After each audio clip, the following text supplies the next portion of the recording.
أشهد أن محمد رسول الله.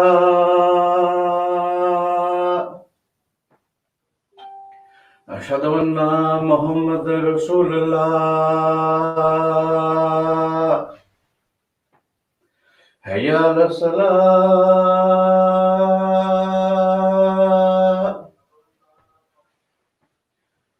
حي على الصلاة.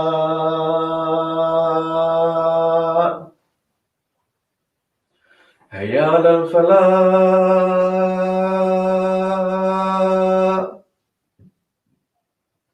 حي على الفلاح.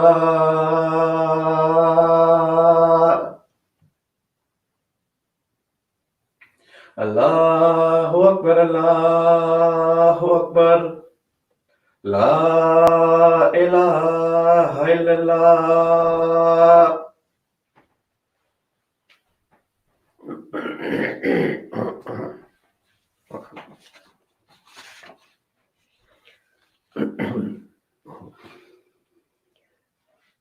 Assalamu alaikum and welcome to our Friday service. Ashhadu an la ilaha illallah wahdahu la sharika la wa ashhadu anna Muhammadan abduhu wa rasul. أما بعد أعوذ بالله من الشيطان الرجيم بسم الله الرحمن الرحيم فلا تخشوا الناس واخشوني ولا تشتروا بآياتي ثمنا قليلا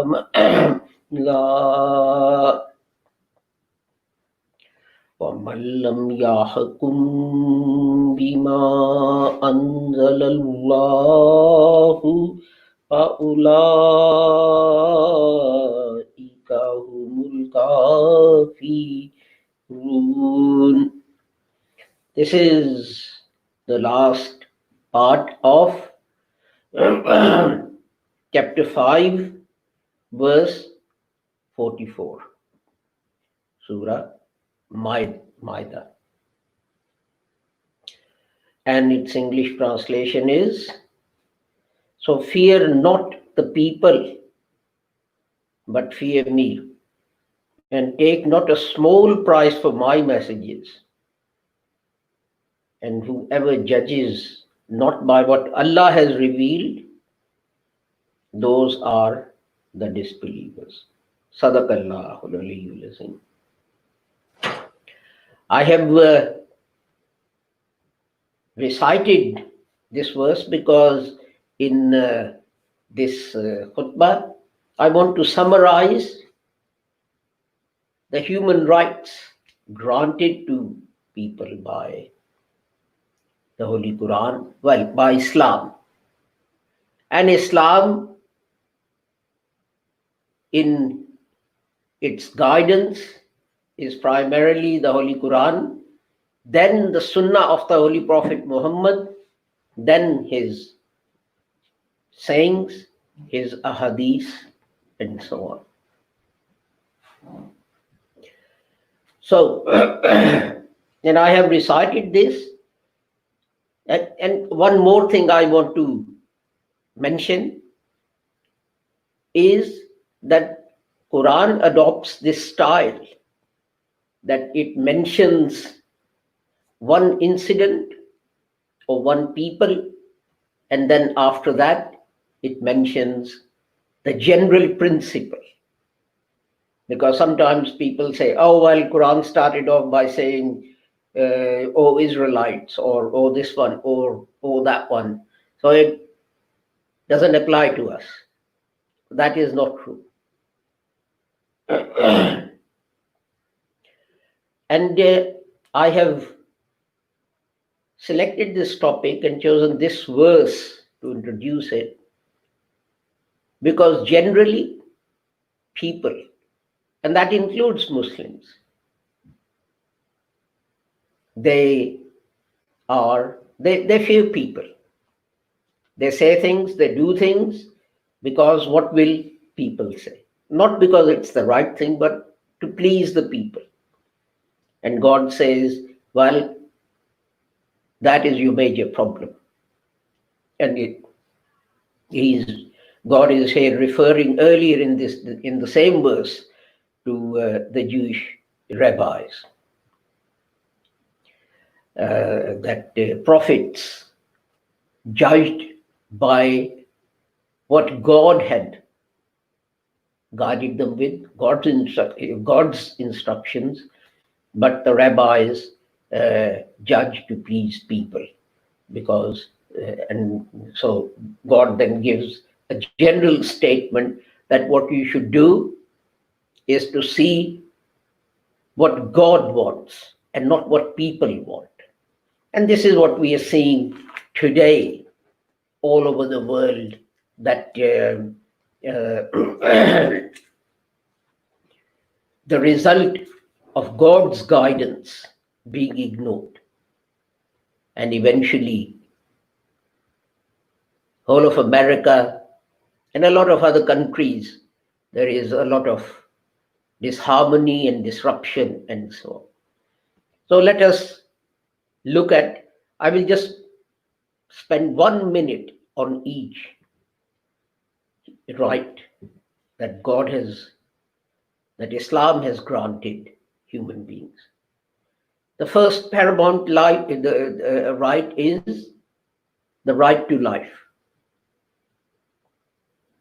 And again, addressing Israelites, God says, for this reason we prescribe for the children of Israel that whoever kills a person, unless it be for manslaughter or terrorism, it is as if he had killed the whole of humanity.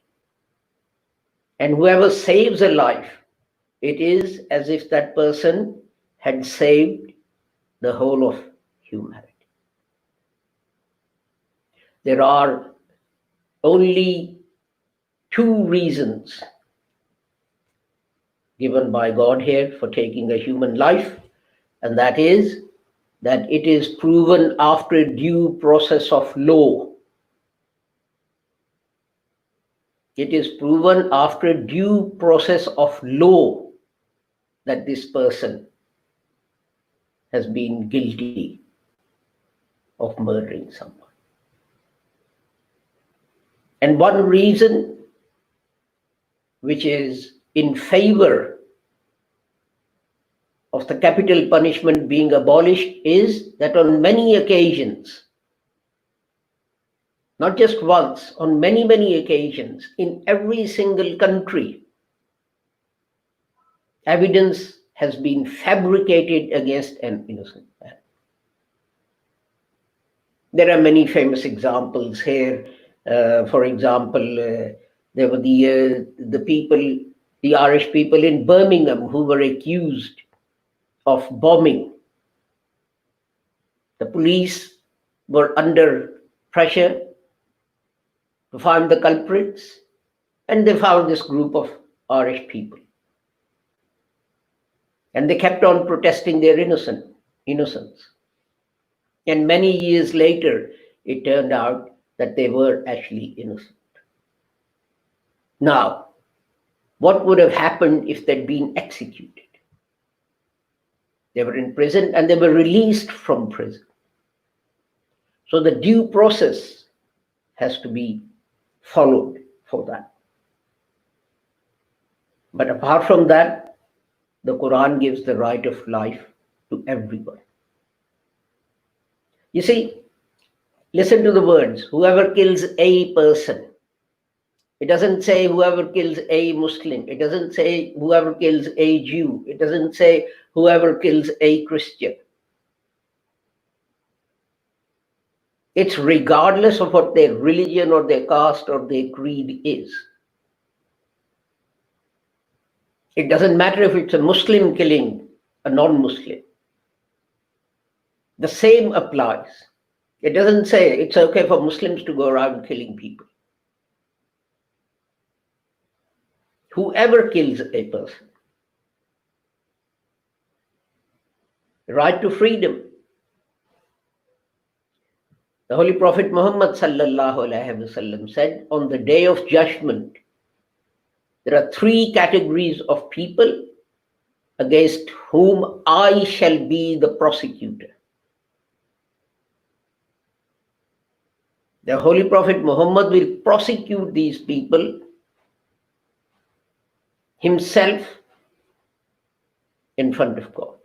And one of those categories is he who enslaves a free man, then sells him and eats this money. So how can people say that Islam allows slavery when the Holy Prophet said, I shall prosecute the man on the day of judgment who enslaves a free person and then sells him into slavery. And you see the wisdom of these words from what is happening across the world today. And this is not just some inauthentic hadith or some inauthentic book. This is in Sahih Bukhari, which is regarded as an authentic collection of the sayings of the Holy Prophet Muhammad sallallahu alaihi wasallam. Islam gives the right of equality to all human beings, regardless of who they are, where they live, what religion they follow. The Holy Quran says, O mankind, we created you from a single male and female, and then spread you as tribes and families. And the only purpose of tribes and families is that you may recognize each other. The noblest of you in Allah's eyes is the person who's most dutiful. And what that means was alluded to by the Holy Prophet Muhammad sallallahu alaihi wasallam in his final sermon, when he specifically said, Arab has no superiority over non-Arab. Non-Arab has no superiority over the Arab.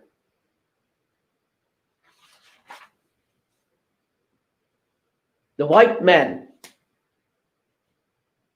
is not superior to the black man.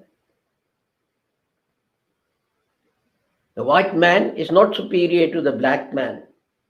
Neither the black has any superiority over the black person, over the white person. There is a sect of Christians that actually believes being black is a result of sin.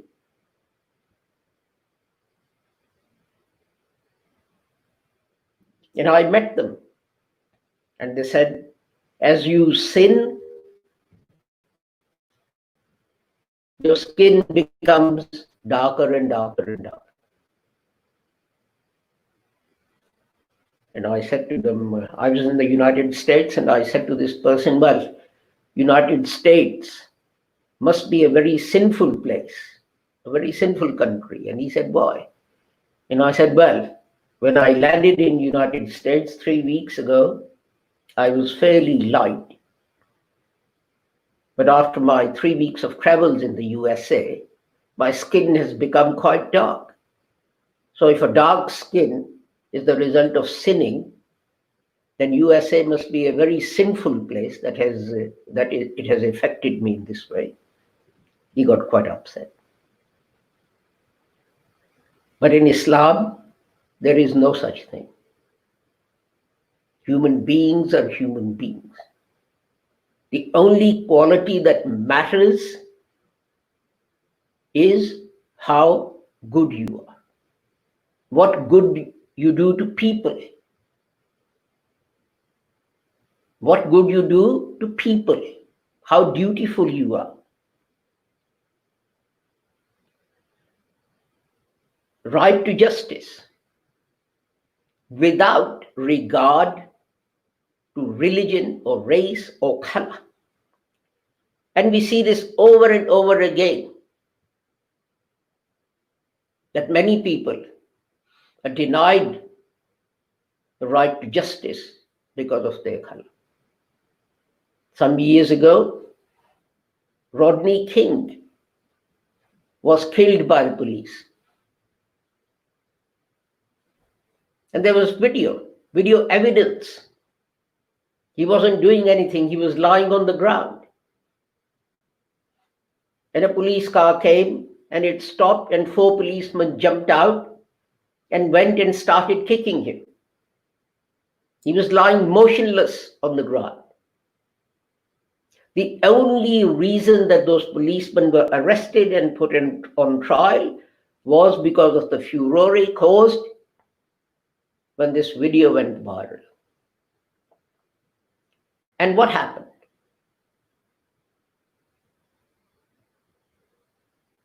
There is a tenet of Roman law or British law that you should be judged by a jury of your peers. Your equals will decide whether you're guilty or not. And 12 good, faithful white folk found those white policemen innocent of murder of a black man. And understandably, there were riots. But the Holy Quran says in chapter 49, verse 9, that Allah loves those who are just, those who are equitable.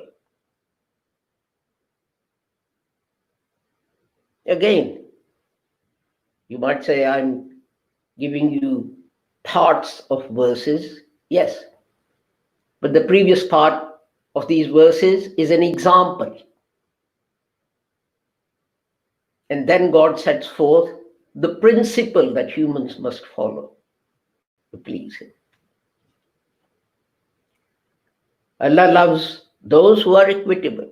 So do you think those 12 jurors, 12 white jurors, who despite video evidence of policemen kicking a black man to death on a pavement, found the police not guilty, do you think they were just and equitable?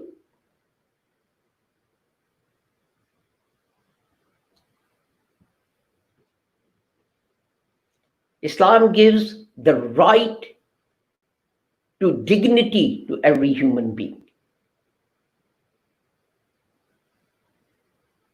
The Holy Prophet Muhammad sallallahu alaihi wasallam said, "Who do you think is the best among you?" And then he gave the answer. The best among you is that person who does not harm anyone else with his tongue or with his hand. Notice the words, who does not hurt anyone else. The Holy Prophet didn't say other Muslims. At that time, even in Medina, you had different communities living, Christians and Jews and idol worshippers and Muslims and everyone else. And yet, the Holy Prophet Muhammad sallallahu alaihi wasallam says that everyone has the right to dignity and honor and respect. The best among you is the one who does not hurt anyone with his tongue or with his hands.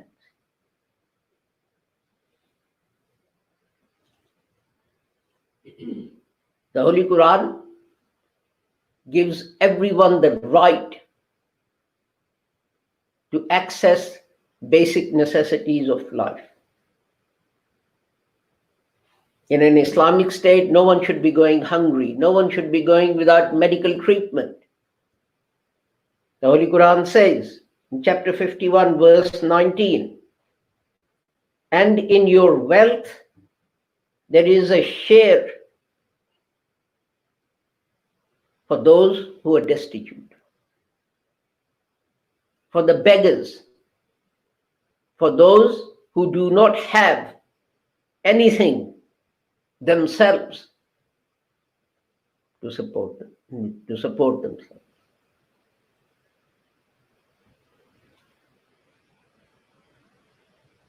Although people take it to mean that people should voluntarily just give some money to beggars or poor people and so on. It doesn't necessarily mean that. It also means that the government is entitled to levy and collect taxes and keep them aside. Keep that money to one side and not spend it on other things like road building and ordering nuclear-armed submarines. But only and only to help the poor, to feed them, to provide them with health care, and anything else that they might need.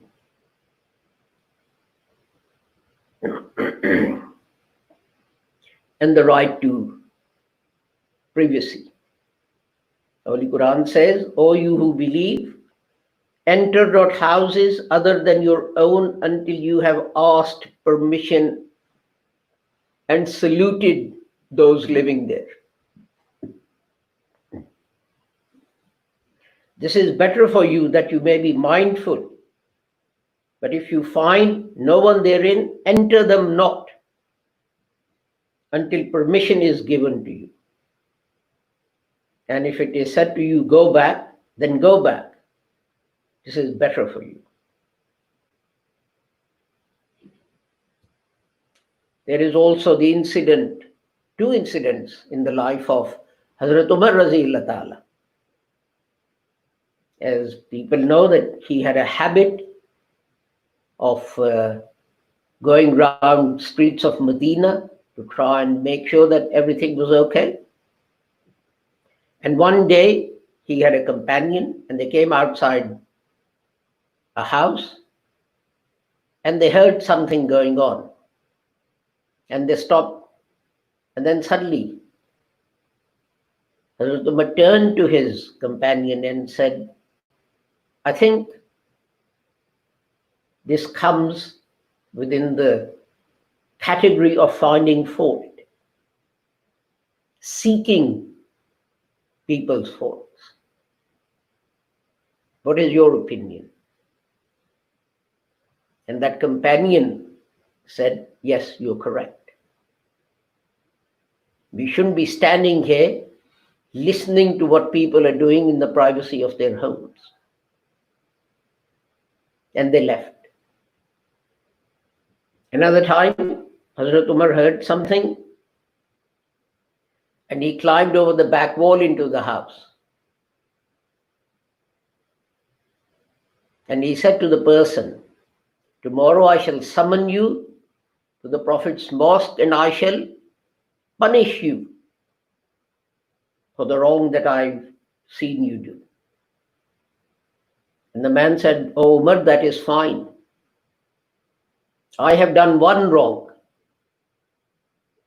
but you have done 3. How will you punish yourself? And the man said, and Hazrat Umar said, what do you mean? And the man said, the Quran forbids entering a house unless you're given permission. And you entered my house without my permission. You entered my house without my permission.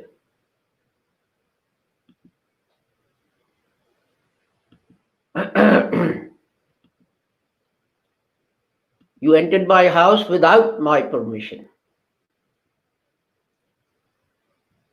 I'm sorry, we had a bit of a hiccup on the radio. There was no sound.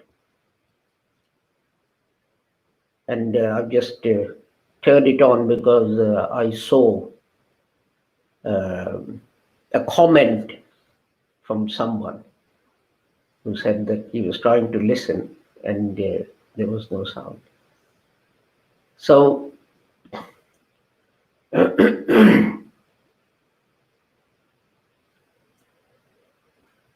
I apologize for that. And the man said to Hazrat Umar Radhiyallahu Ta'ala, I'll point to three things you've done wrong. Number one, you climbed over the back wall of my house.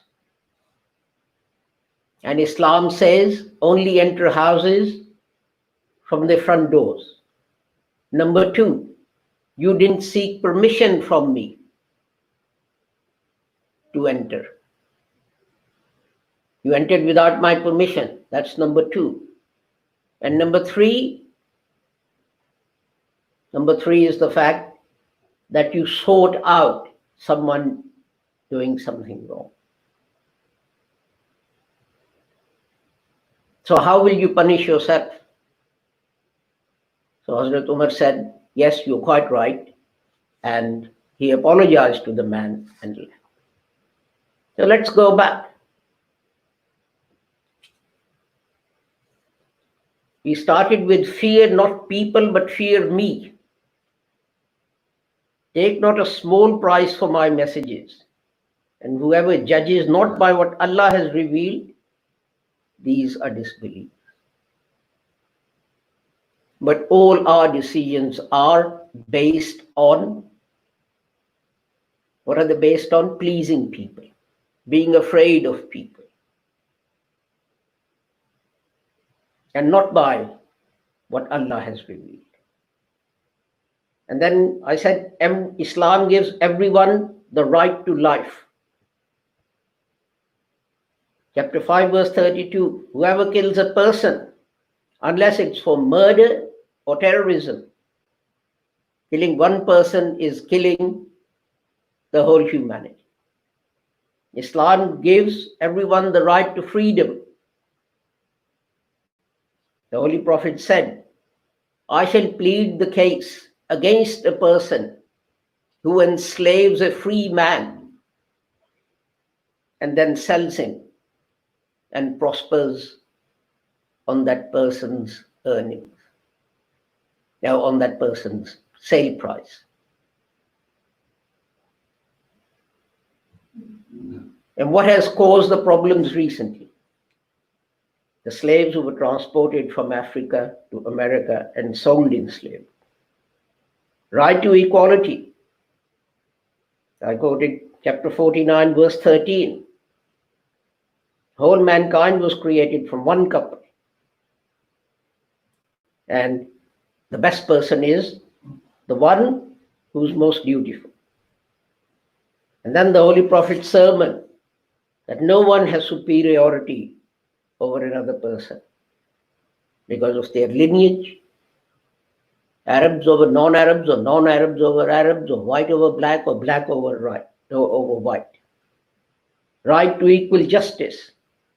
Chapter 49, verse 9. Surely Allah loves the equitable. The right to honor and dignity and respect. The Holy Prophet saying, the best among you is the person who doesn't harm anyone else with his tongue or with his hand. And the right to basic necessities of life, which are food, medical treatment, and education. And the The Holy Quran says, and in your wealth there is a due share for the destitute and those who don't have anything. And of course, the last one, the right to privacy, that do not enter homes without seeking permission. And if you're denied permission, then quietly go.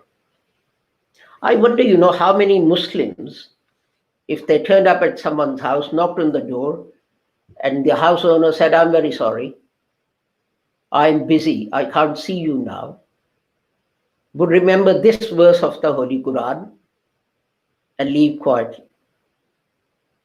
99.99% of Muslims will moan and groan. He's become so big-headed. He doesn't have time for people anymore. And then go home and spread all manner of rumors against such a person. When we ourselves do not act upon Islam, then what right do we have to go and preach it to others? I was talking to someone, this is many years ago, and he said to me, what you have said is great. I'm very impressed. Answer one question and I will embrace Islam. So I thought, this is great. So I said, what's your question? I'll try and find an answer to it. And he said, well, the question is this. You are telling me if I embrace Islam and follow the dictates of the Holy Quran, I'll become such a noble and nice person. I said, yes. And he said, now answer the question, why is it that Muslims who are born into Islam are not behaving in this way? And that is the reason that the whole world hasn't embraced Islam. That we ourselves do not follow Islam. And the Holy Quran elsewhere says that the worst person is the one who preaches what he does not practice. Islam does not believe in do as I say, don't do as I do. So when we look around and see the disruption, whether it's caused by coronavirus or events in the United States, we should ask ourselves, how much are we responsible? How much are we Muslims responsible for what's going on? And I'll end with this example. We say, I read out this from the final sermon of the Holy Prophet. White man has no superiority over the black man, and the black man has no superiority over the white man. Why is it that the creams to whiten your skin are sold in greater numbers in Pakistan and India and such places compared to anyone else in the world? Is that not racial discrimination? Why is it that when a mother sets out to find a daughter-in-law and she says to people, do you know anyone?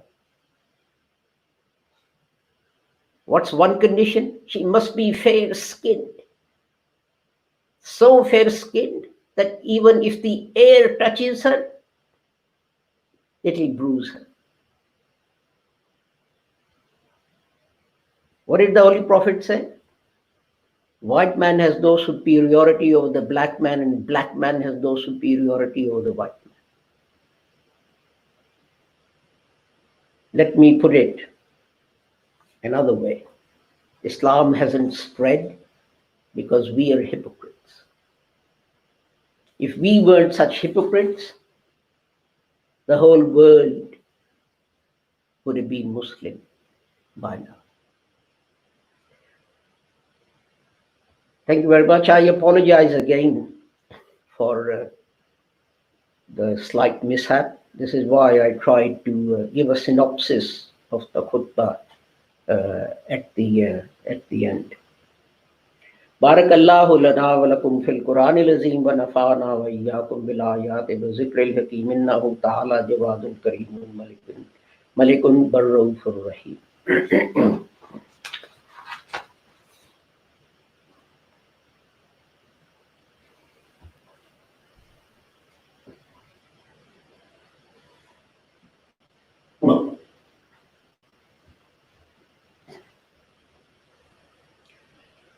الحمد لله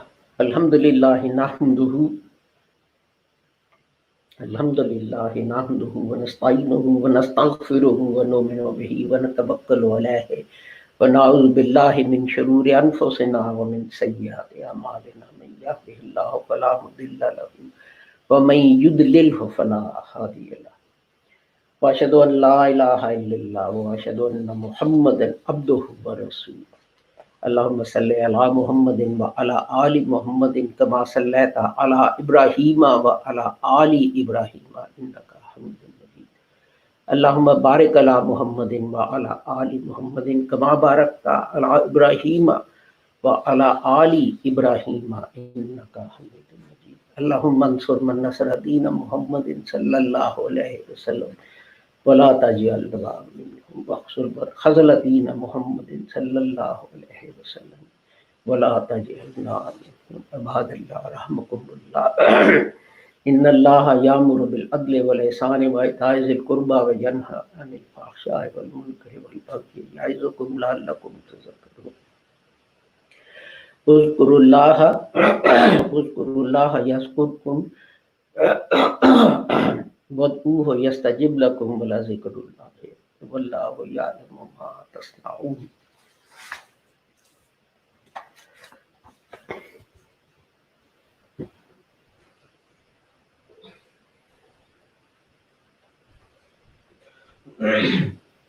Allahu Akbar, Allahu Akbar. Ashhadu an la ilaha illallah, ashhadu anna Muhammadan Rasulullah. Hayya as-salah, hayya al-falah, qamat as-salah, qamat as-salah. Allahu Akbar, Allahu Akbar. La ilaha illallah. Allahu Akbar.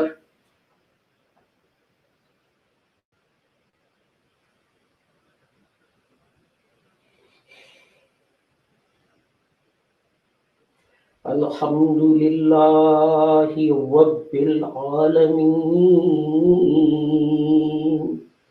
Ar-Rahmanir Rahim Maliki Yawmiddin Iyyaka na'budu wa iyyaka nasta'in ihdinas siratal mustaqim siratal ladzina an'amta 'alaihim ghairil maghdubi 'alaihim waladdallin.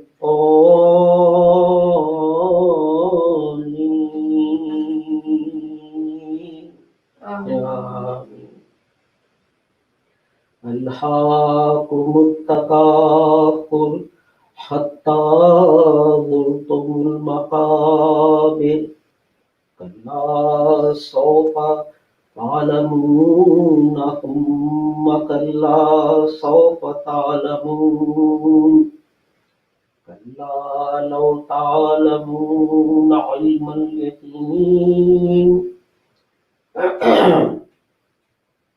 لترون الجحيم ثم لترونها عين اليقين ثم لتسألن عائز عن النعيم. الله أكبر.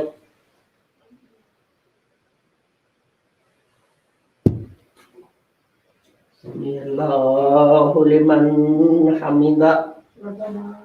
الله أكبر.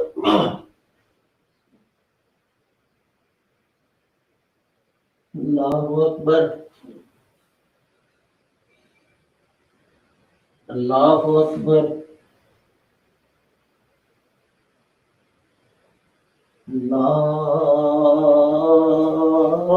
الله أكبر. الحمد لله رب العالمين الرحمن الرحيم مالك يوم الدين إياك نعبد وإياك نستعين اهدنا الصراط المستقيم صراط الذين أنعمت عليهم غير المغضوب عليهم ولا الضالين.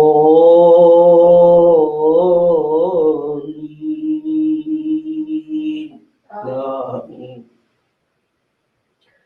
قل هو الله أحد الله الصمد لم يلد ولم يولد ولم يكن له كفوا أحد.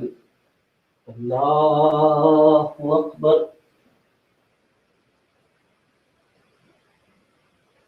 سمع الله لمن حمده. الله أكبر. الله أكبر. الله أكبر.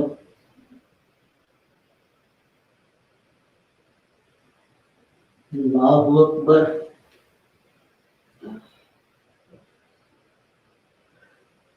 تحيات لله.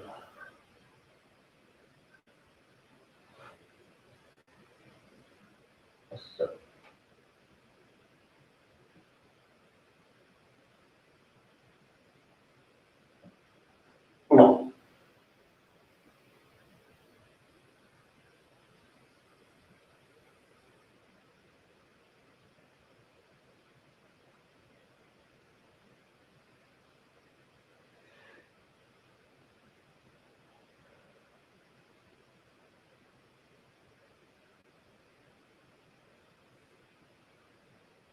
السلام عليكم ورحمة الله. السلام عليكم ورحمة الله.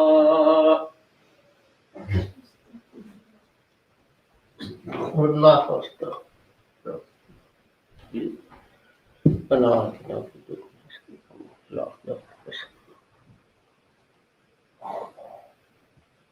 This is the end of our Friday service for today.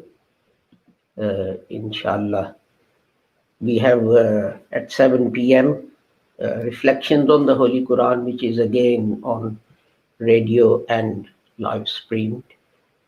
And then on Sunday, we'll have Call of the Messiah at 9 a.m. in Urdu and English, and Lessons in Islam at 1 p.m. All times are UK times. Thank you for joining us. Until we meet again, I pray that Allah keeps all of you safe and sound and free from harm, whoever you are and wherever you are. Assalamu alaikum. Khuda Hafiz. Goodbye.